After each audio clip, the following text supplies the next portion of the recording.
নমস্কার বন্ধুরা, আমি তোমাদের মিঠি দিদা, আর ইনি আমার কর্তা মশাই। নমস্কার।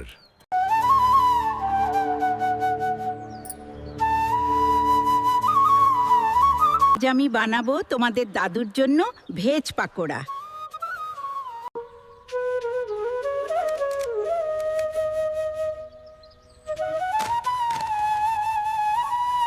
আমার ক্ষেত থেকে সব সবজি তোলা হয়ে গেছে, যে এবার ভালো করে পরিষ্কার করে নিই।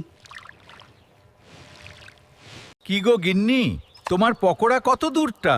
এই তো আর কিছুক্ষণ গো, তুমি আরেকটু অপেক্ষা করো।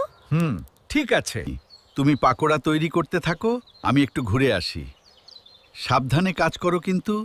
ঠিক আছে, যাও, তুমি ঘুরে এসো, বেশি দেরি করো না কিন্তু। কেটে রাখা সবজিগুলোর মধ্যে পরিমাণ মতন হলুদ, নুন, বেসন আর লঙ্কা কুচি অল্প জল দিয়ে ভালো করে মেখে নেব। তেল তো গরম হয়ে গেছে, এবার ছোট ছোট বলের মতন করে সবজিগুলো দিয়ে দেবো। ও গিন্নি, পাকোড়া কি তৈরি হয়ে গেছে?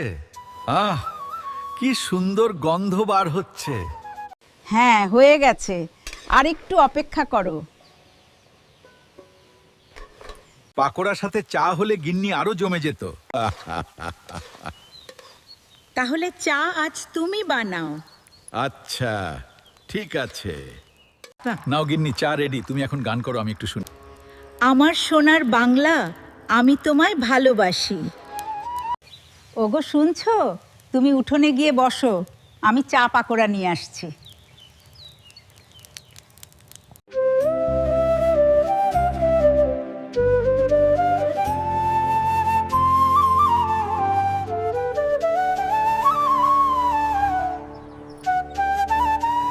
বাহ গিন্নি, অসাধারণ, দারুণ হয়েছে তোমার হাতে বানানো পকোড়া। হ্যাঁ, আপনার ভালো লেগেছে শুনে আনন্দিত।